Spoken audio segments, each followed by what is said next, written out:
All right. Be very. No. Start over. Today we're going to be covering.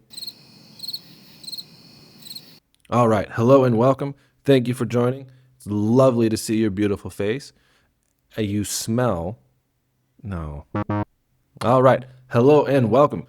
Today we are going over.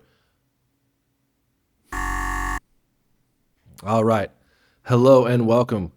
Thank you so much for being here today. I'm talking about why you need to be very careful of what you tell yourself and what you allow into your life because the real you is listening. We're going to cover what to look out for, how things work, what you can do about it to make sure that your subconscious identity and your nervous system is being programmed properly for abundance and for wealth and for health and for amazing relationships and all of that fun stuff. Now, I'm going to be here talking about this kind of stuff for foreseeably ever, twice a week. So if you want to join in on that, just tap them buttons for me. Wow, what a bad intro.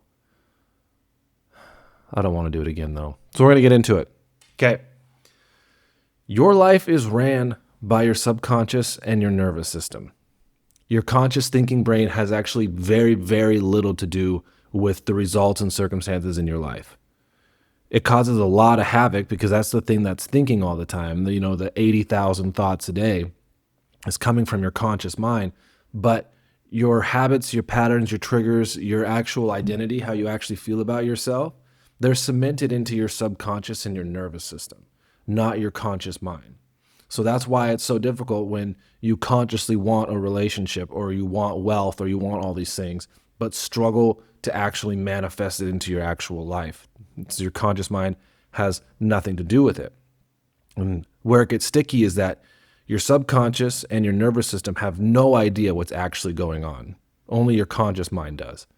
So your nervous system and your subconscious, they're just taking in information from your conscious mind to develop your habits, your patterns, your triggers, and your identity. And they craft all of those things through the emotional reaction that you give the outer world. Okay, so that's how you begin to see yourself, how you begin to see the world, how you operate, and what comes up for you in your outer world. A good way to think about this is driving. So at first, when you first learned how to drive, it might have been difficult. You're thinking about all these things. You're thinking about, seat belt and turn signal and starting the car and brake. And especially when you're learning how to drive a stick, there's a lot of things that you're thinking about and it's taking a lot of conscious effort, right? But think about driving now. You don't even think about it. After several months to a year of driving, you just drive without even thinking about it. You get lost in thoughts. You don't even remember driving to work most of the time, right? You don't have to think about all the steps it took.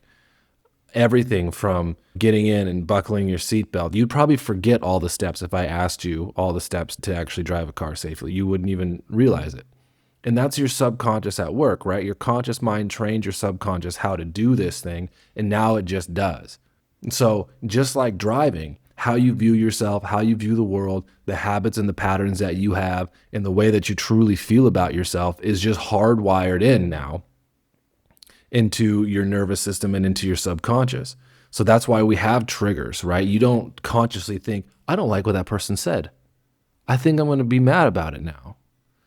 No, you just do. You just react because it's your subconscious and your nervous system at work. It's just like, we know that we don't like this, so I'm mad now.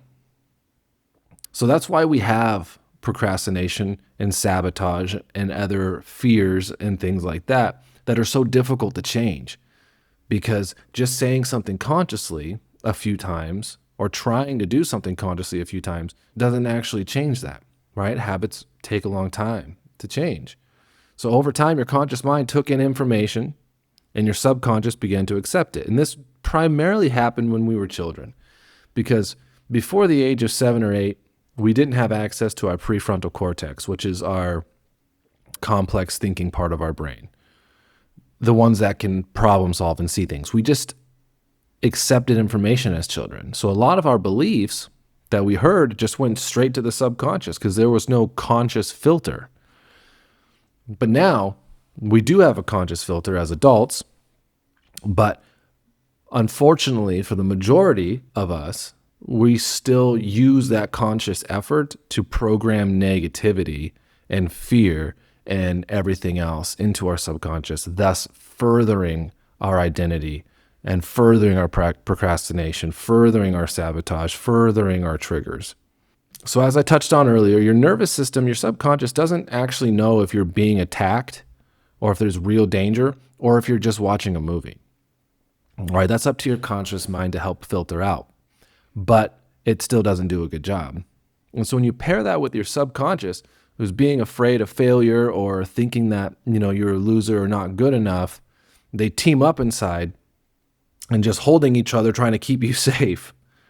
So your subconscious believes that you're not good enough and doesn't want to fail. And society has deemed failure as like such a terrible thing that it equals death. So now your subconscious thinks, oh gosh, failure is bad. And your nervous system reacts like failure is death.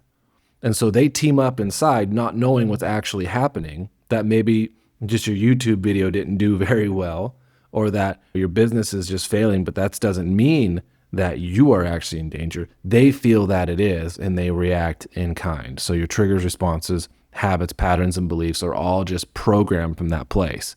So here's how it works. So you hear something, and your conscious mind creates a judgment of it, okay? And followed by that judgment is an emotion. Once that emotion is internalized, your subconscious and your nervous system get involved. So that's when they start programming themselves.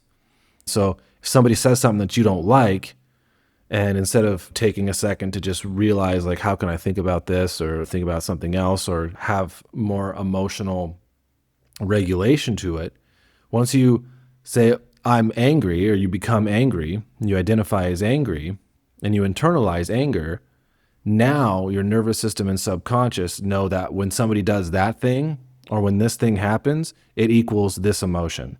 So your conscious mind programs your subconscious and your nervous system.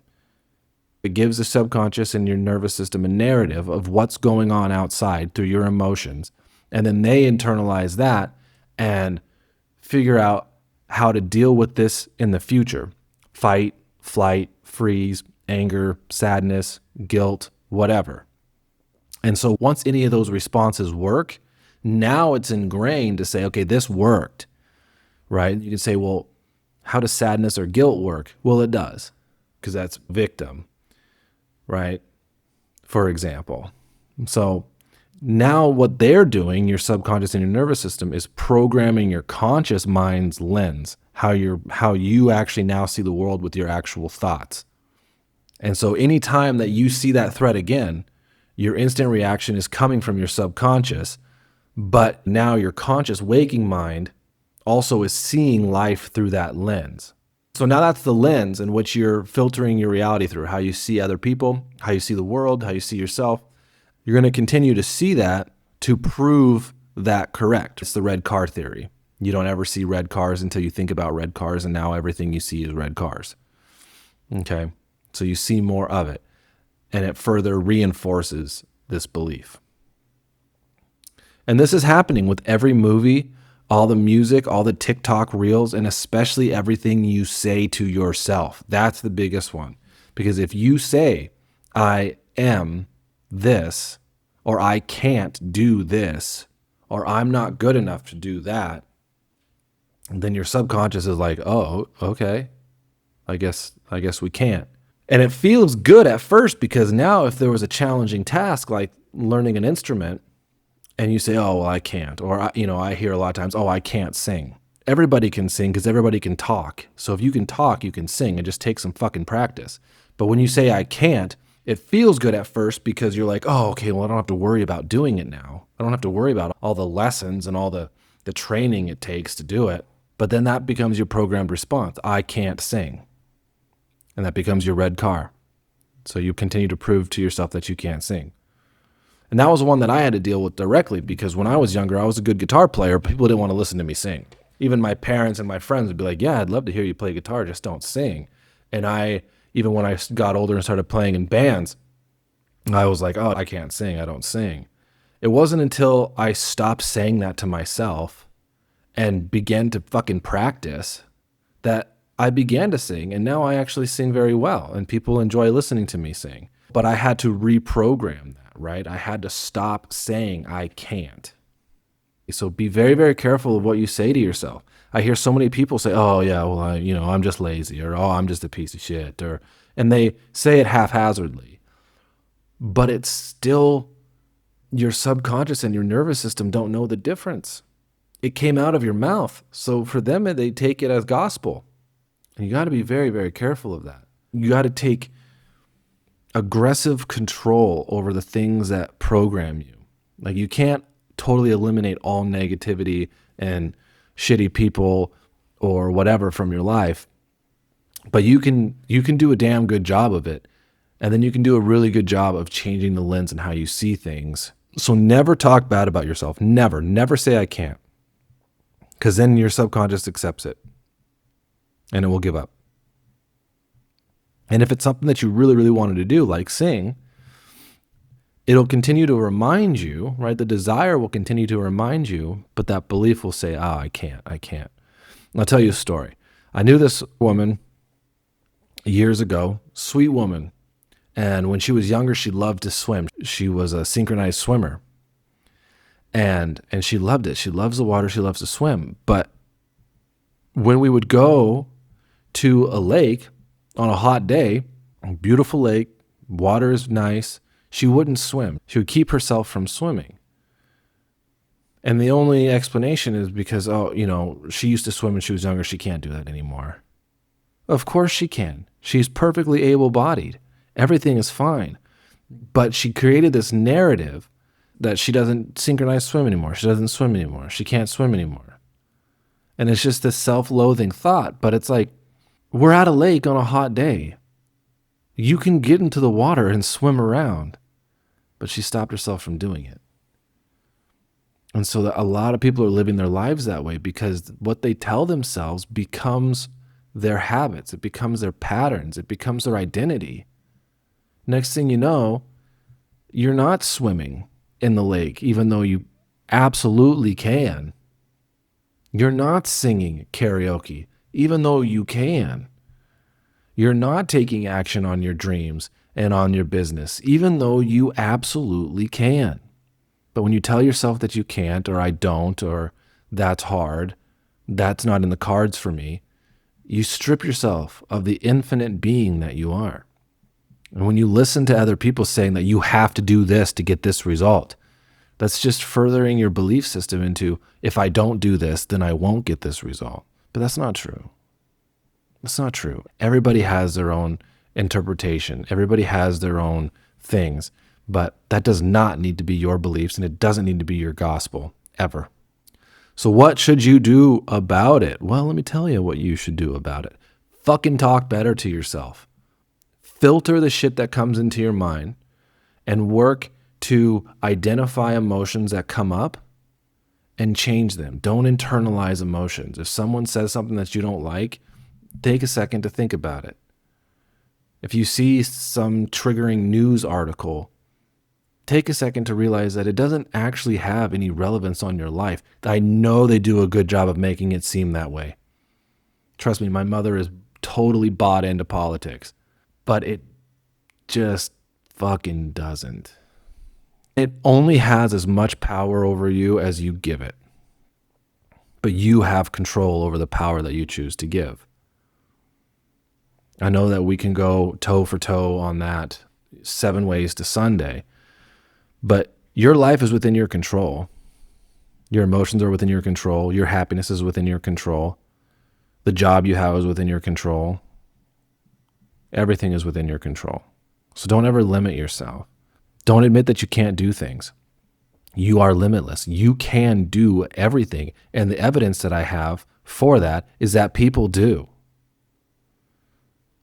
You are a limitless being, and there are people doing everything that you've probably ever wanted to do. And if they haven't yet, then you can be the fucking first. There's more than enough stories of people doing absolutely incredible things despite having unfathomable circumstances. I've seen a story of Dan Caro who had no hands, but became a drummer, studied at Juilliard for drumming, didn't have any fucking hands. Learned to tie his shoes, learned to play drums, learned to do all these things that most well-capable bodied people don't even do. I mean, tying your shoes is a big, but like studying drums at Juilliard, becoming a world-class skier, even though he doesn't really have feet because he was in a bad accident. You are capable of doing anything you put your mind to and you choose to believe. When you believe it, you will see it. But so many people, even just jokingly, talk down about themselves, and that becomes an internal belief that you live the rest of your life acting out.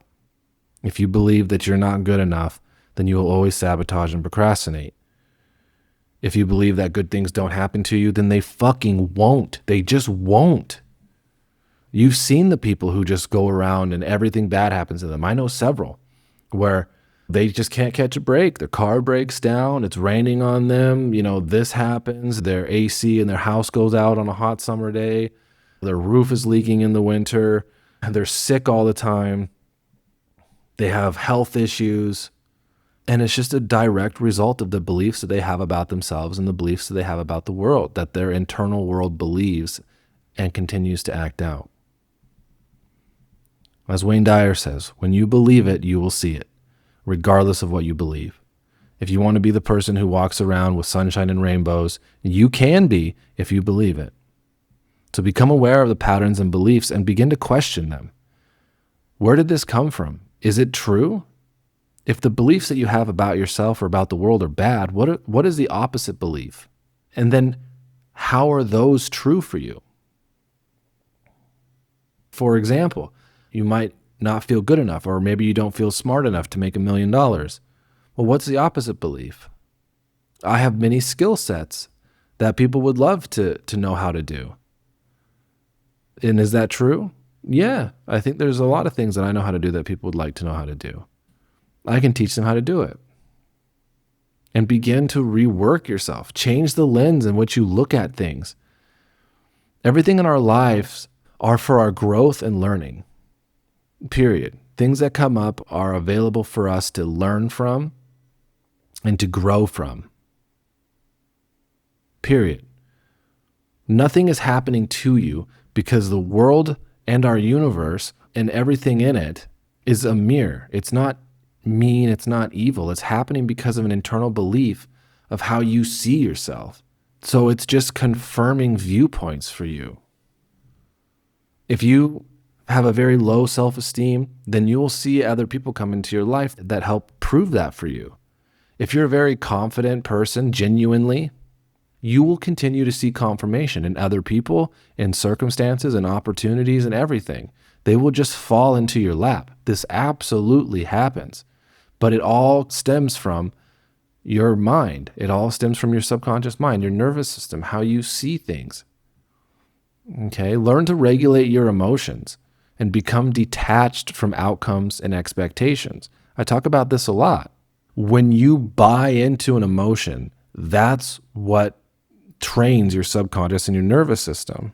And when your nervous system and subconscious is trained for that, that's what's broadcasting to the outer world to say, this is what I want more of. So when you can regulate your emotions, and when things trigger you or things are upsetting or something happens that you don't like, you can feel that emotion for a second, but then work a way to stop it. And the way that you can stop it is to just identify it. Okay, I am beginning to feel angry, not I am angry. I am angry is an identifying term. I'm feeling anger. It's kind of in my stomach, or maybe it's in the crown of my head. I get that sometimes when something is instantly irritating to me. Sometimes I have like this red ring around my crown. Okay, identify it. Let it be there for a second. Every emotion that you don't buy into will return to joy or neutrality in 60 to 90 seconds. So if someone triggers you and you sit back, relax, identify that, I'm starting to feel angry. I kind of feel it in my heart or maybe my throat or maybe the crown of my head or my stomach. Okay. And you just kind of let it be there for a second without acting upon it. it will return to joy or neutrality in 60 to 90 seconds. And that is how you begin to train your nervous system and your subconscious mind to not have that issue anymore, to no longer be triggered, to no longer be upset about things, to no longer believe that you can't do something. Okay, nothing is ever personal. This is another one. It's not. True and honest feedback is not a common trait among most people. It's not.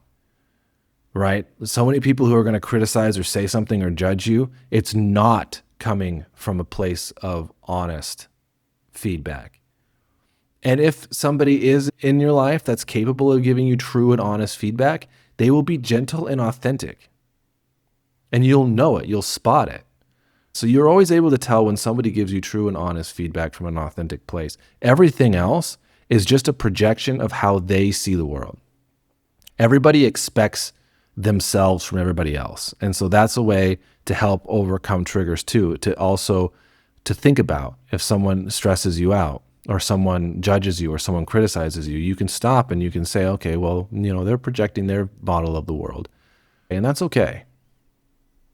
And then you can dissipate that negative emotion and return to joy or neutrality in 60 to 90 seconds. And now you're not training your nervous system and subconscious into being triggered or irritated or afraid. Next thing, limit and or completely eliminate news and other media from your life. I side with completely eliminate, especially news. Whether you read news articles or you watch news, I've learned this. This was one of the first things I ever learned getting into entrepreneurship was eliminate that stuff. And after a while, you will just be in a more natural state of happiness. And it's incredible. And as far as the news and most media goes, I worked in marketing professionally for 5 years with some big names. And I've also traveled to a lot of different countries. So I can tell you that you're getting fed total bullshit. It's just for your attention, clicks, and emotional attachment. And when an emotion can get triggered into somebody, you have their attention. So they piss you off. It's just gross. If you don't believe me, that's fine. It's your life. But if you want to be happier and not be programmed into negativity, that shit needs to go. Change the way you see yourself and your whole life will change. It really is incredible. Change what you say to yourself because the real you is listening. Be very, very careful about how you're programmed. You don't have a choice in the fact that you're being programmed. You don't. You do not. It is happening. But you have every choice and control over how you're programmed.